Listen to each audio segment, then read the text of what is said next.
Assalamualaikum warahmatullahi wabarakatuh. Kami dari kelompok 6. Saya Winky Delastuti NIM 1914040035.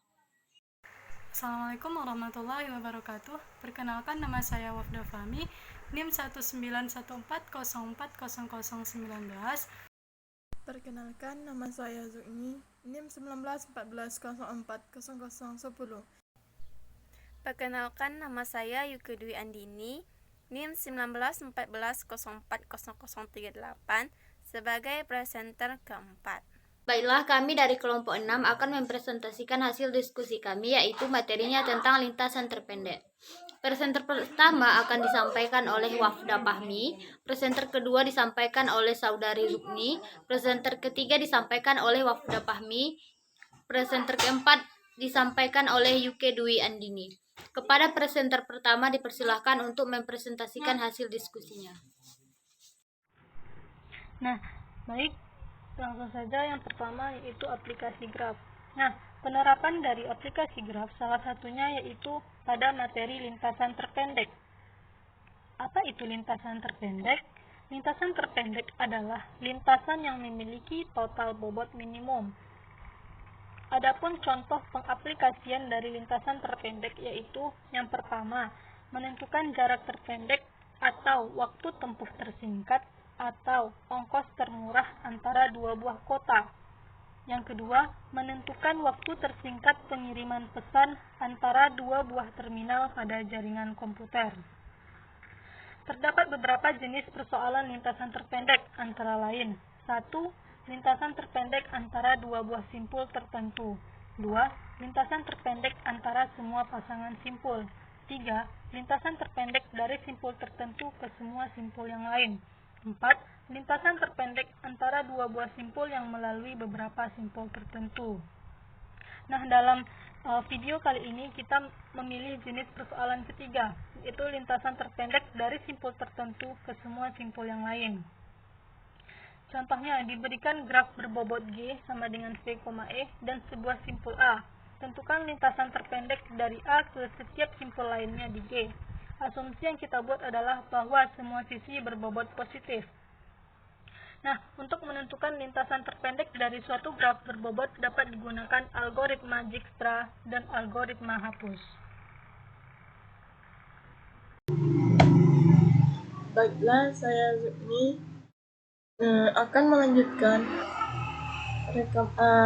materi dari rekan saya tadi, yaitu algoritma Dijkstra. Algoritma Dijkstra adalah sebuah prosedur iteratif yang mencari lintasan terpendek antara A dan Z dalam graf dengan pembobot. Prosesnya dengan cara mencari panjang lintasan terpendek dari sebuah simpul pendahulu dan menambahkan simpul-simpul tersebut ke set simpul S. Algoritma berhenti setelah mencapai simpul Z. Contoh algoritma Dijkstra. Tentukan lintasan terpendek dari A ke Z. Di sini kita menentukan lintasannya A ke Z, yaitu dengan lintasan terpendeknya dengan pembobot angka-angka yang terkecil. Berarti banyak cara di sini untuk mencapai A ke Z ini. Yang pertama yaitu mulai dari simpul A, lingkari sebagai simpul awal. Tentukan jalur dengan bobot terpendek yang menghubungkan A dengan simpul yang lain. Jika jalurnya lebih dari satu, pilih jalur dengan bobot terendah. Di sini yang bobot paling rendahnya yaitu 2. Berarti A ke C dengan bobot 2. Selanjutnya, lingkari simpul C. Tentukan jalur dengan bobot terpendek yang menghubungkan C dengan simpul yang lain.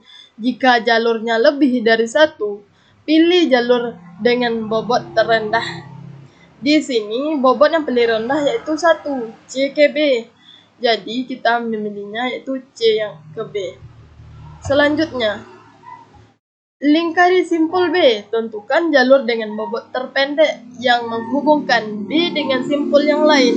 Jika jalurnya lebih dari 1, pilih jalur dengan bobot terendah. Di sini banyak jalur-jalur yang kita lewati. Di sini kita memilih bobot yang paling rendah. Di sini bisa juga bobot jalur C ke D, C ke E. Kalau di sini C ke D itu bobotnya tinggi, C ke E-nya bobotnya tinggi juga. Jadi kita memilih bobot yang paling rendah, yaitu B ke D. Maka kita memilih B ke D. Selanjutnya yaitu lingkari simpul D. Tentukan jalur dengan bobot terpendek yang menghubungkan D dengan simpul yang lain. Jika jalurnya lebih dari satu, pilih jalur dengan bobot terendah. Di sini ada cuman satu jalur, maka kita memilih bobot D ke E-nya, yaitu memilih bobot 2 D ke E. Selanjutnya, lingkari simpul E. Tentukan jalur dengan bobot terpendek yang menghubungkan E dengan simpul yang lain. Jika jalurnya lebih dari satu, pilih jalur dengan bobot terendah. Di sini jalurnya ada 2 menuju Z itu, yaitu E ke Z, D ke Z. Di sini telah dinyatakan pilih bobot yang paling terendah. Di sini ada bobot 6 dan 3, maka kita memilih bobot yang 3 itu E ke Z. Selanjutnya, jadi lintasan terpendek dari A ke Z adalah A ke C dengan bobot 2, C ke B dengan bobot 1, B ke D dengan bobot 5, D ke E dengan bobot 2, E ke Z bobot 3. Maka kita tambahkanlah bobot-bobot yang di sini, yaitu A ke C, B ke D, D ke E ke Z dengan bobot 2 ditambah 1, 2 ditambah 1, ditambah 5, ditambah 2, ditambah 3. Maka hasilnya 3. Jadi, banyak jalur yang kita lewati A ke Z, tapi kita memilih jalur yang bobot yang paling rendah. Jadi, maka dapatlah hasilnya 13. Itulah penjelasan dari saya tentang algoritma Dijkstra. Selanjutnya akan dilanjutkan oleh rekan saya, yaitu algoritma TKD atau hapus. Apa itu algoritma hapus? Algoritma hapus merupakan salah satu algoritma atau cara untuk memperoleh jalur terpendek dari sebuah graf berbobot. Langkah-langkah yang dilakukan untuk menggunakan algoritma hapus adalah sebagai berikut. Yang pertama, tentukan simpul awal. Yang kedua, hapus sisi-sisi dengan bobot paling tinggi dengan syarat jika sisi-sisi ini dihapus, graf awal tidak terbagi menjadi 2 bagian atau lebih. Yang ketiga, proses penghapusan sisi selesai setelah tidak ada lagi sisi yang dapat dihapus. Nah, contohnya, tentukan lintasan terpendek dari A ke Z dengan algoritma hapus.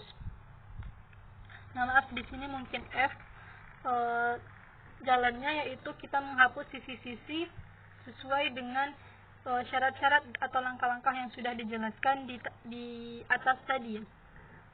Nah, di sini dapat kita lihat lintasan terpendek dari A ke Z adalah A, C, B, D, E, Z dengan bobot 2 tambah 1 tambah 5 tambah 2 tambah 3 sama dengan 13. Mungkin sekian akan dilanjutkan oleh rekan saya. Baiklah, selanjutnya yaitu soal-soal dan pembahasan. Contoh 1, penggantian peralatan. Sebuah perusahaan penyewaan mobil sedang mengembangkan sebuah rencana penggantian armadanya untuk 5 tahun, dari 1996 sampai 2000. Tiap awal tahun keputusan harus diambil, apakah suatu mobil harus tetap dioperasikan atau diganti. Sebuah mobil harus dioperasikan paling tidak 1 tahun dan harus diganti setelah 3 tahun. Selanjutnya, biaya penggantian adalah sebagai berikut. Dapat teman-teman lihat pada tabel yang telah tertera pada video saya ini. Hipotensa, kejadian atau event, gambarnya dapat teman-teman lihat pada video saya ini. Jalur yang pertama, 1996, 1997, 1998, 1999, 2000, sama dengan 4.000 ditambah 4.300 ditambah 4.800 ditambah 4.900 sama dengan 18.000. Lalu yang kedua, 1996, 1997, 2000 sama dengan 4.000 ditambah 8.750 sama dengan 12.750. Lalu yang ketiga, 1996, 1998, 2000 sama dengan 5.400 ditambah 7.100 sama dengan 12.000. Jalur terpendek yaitu 1996, 1998, 2000 sama dengan 12.600. Selanjutnya contoh 2. Rute yang terpercaya, tidak ada hambatan, terpercaya, tidak macet, tidak kena tilang.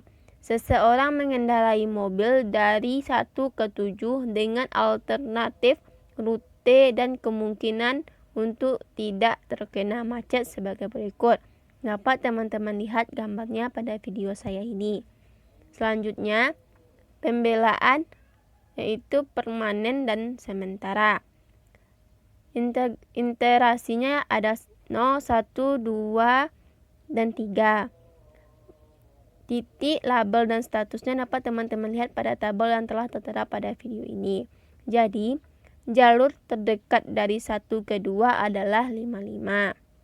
Dengan rute terpendek yaitu 1, 3, 4, 2. Contoh selanjutnya yaitu cari jarak terpendek dan rutenya dari 1 ke 8 dan 1 ke 6. Gambarnya dapat teman lihat pada video saya ini. Selanjutnya, penyelesaian dari 1 ke 8. Interaksi, titik, label, dan status dapat teman-teman lihat pada tabel yang telah tertera pada video ini.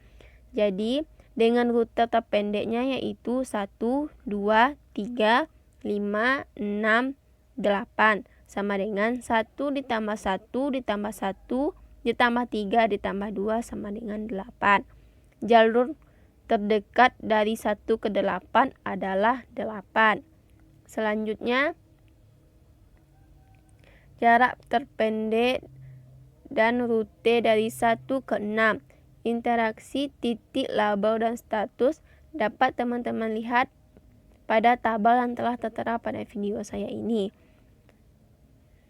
Dengan rute terpendeknya yaitu 1, 2, 3, 5, 6 sama dengan 1 ditambah 1 ditambah 1 ditambah 3 sama dengan 6.